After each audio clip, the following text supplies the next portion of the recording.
I'm about to give my opinion on something that I've been scratching my head about for weeks. Google Glass. For those of you who have not seen the device, and I doubt many people have,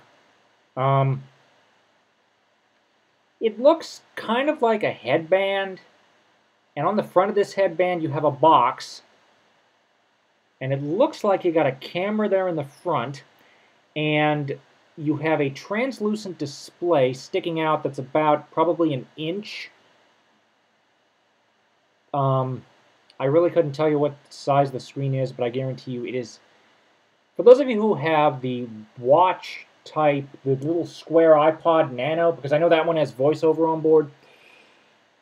For anybody who has that, oh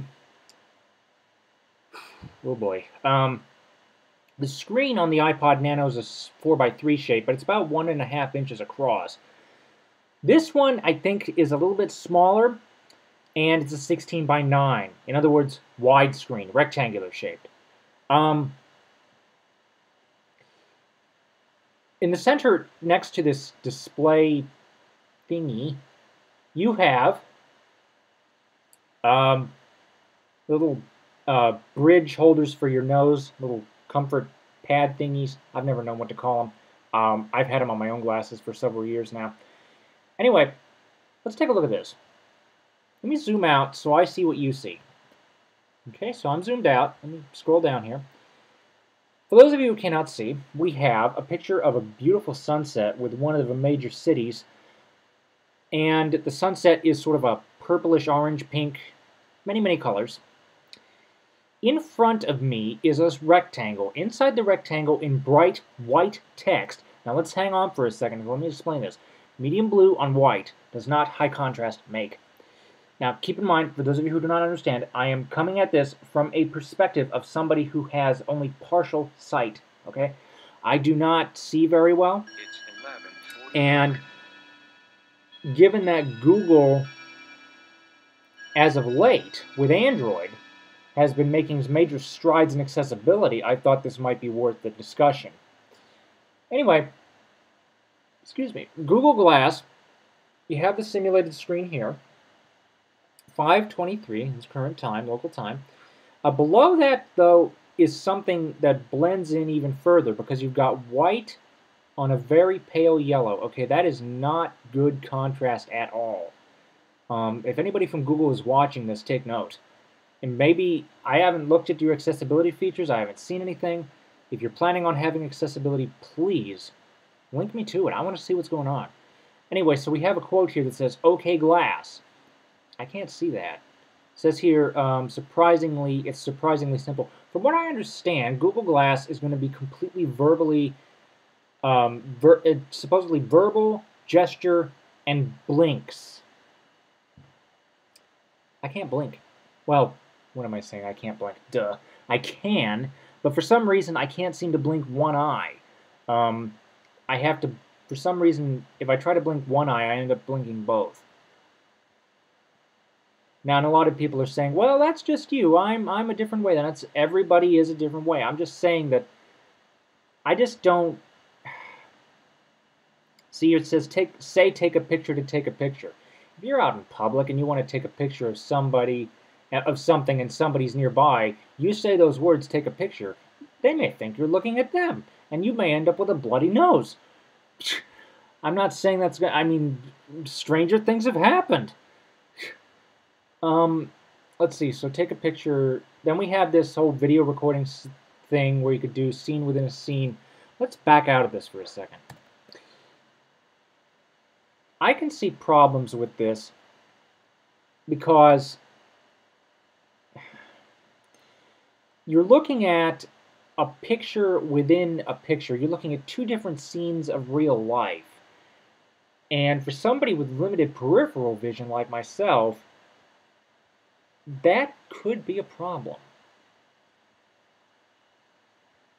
Another scene within a scene recording here says, with the text it says, let's see, where are we?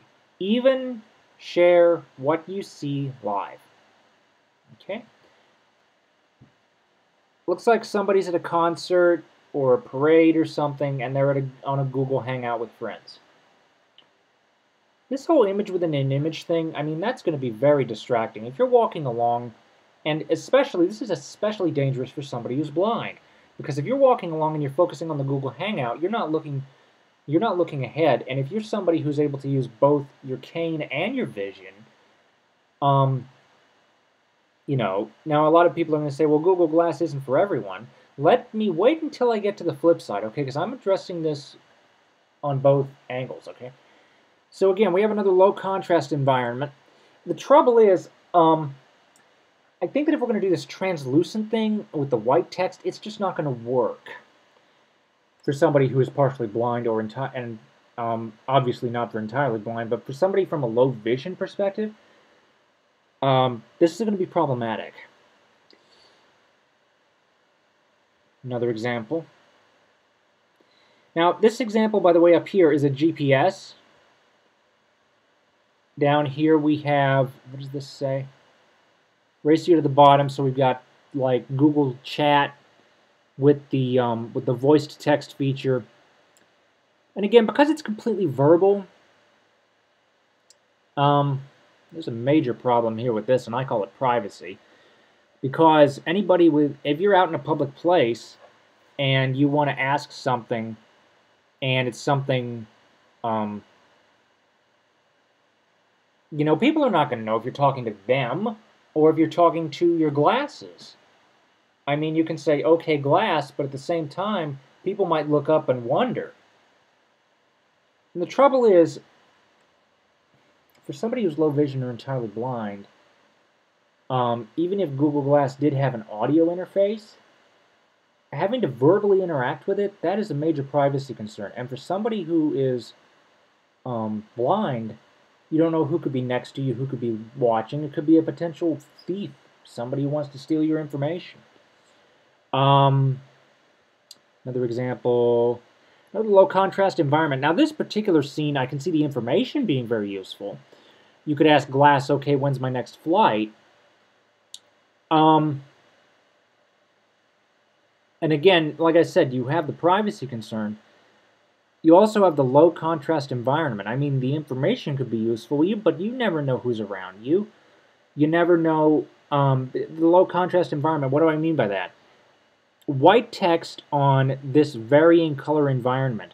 All I can see clearly here is the 1:35 p.m. And that's because behind this particular piece of text is a brownish collection of, I guess, chairs or people or something. So the white on brown, that makes it easier to see. It'd be even easier if the whole business were white background with black text or black background with white text. But let's take a look at the device again. This is your external camera that takes a look at what's ahead of you, and it can tell you what's in front of you or around you. You could use Google navigation. I could see this being a major plus for GPS. If you have an audio interface to the device, the trouble is I don't see any speakers. Okay, it looks to me like the device was primarily built to be visual, unless this little doohickey here on the end is an audio capture device. And again, this is the very first time I've ever seen these up close, okay? I've seen them in videos, but I've never had a chance to actually pause and take a look because, again, it just blends in far too much the way I see it. You have this teeny weeny little screen where all that information is going to show up. I'm not going to be able to see that. A lot of people who are low vision are not going to be able to see that. And also, it's just a major distraction.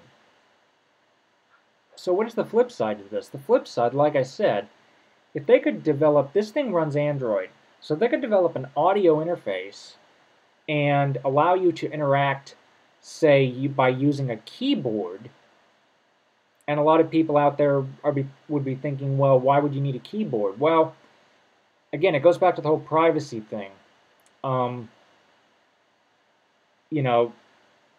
You could be going click on your keyboard. You could have a pair of headphones in.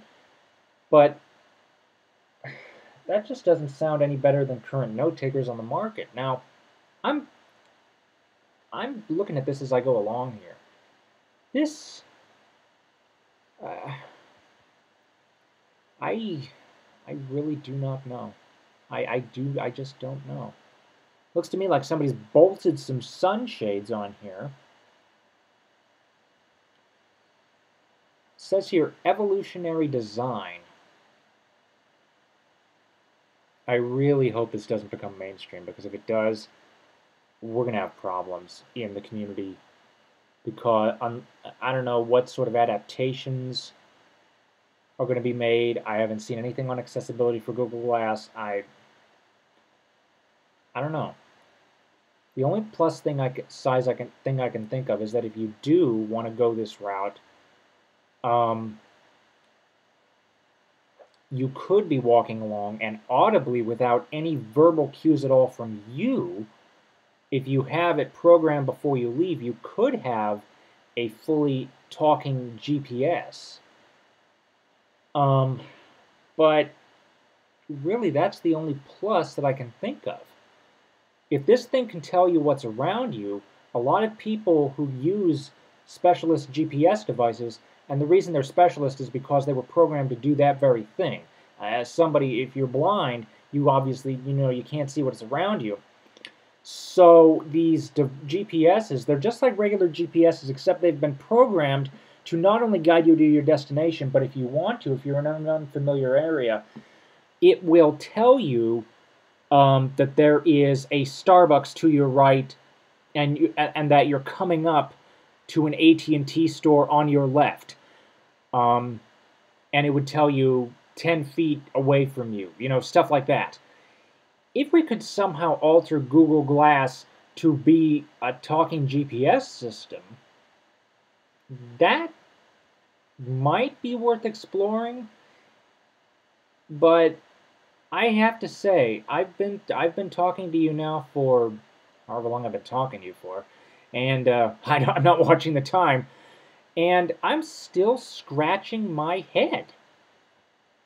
I mean, Google Glass presents all sorts of, I don't know, to me it just seems like it's an accident waiting to happen. Because if you're looking at Google Glass and you're not paying attention to where you're walking, you could walk right into traffic. Um, you're going to be blinking your head off with all these crazy gestures and whatnot, and eye blinks and verbal commands and stuff. I, I don't know. What do you guys think? To me, I don't know.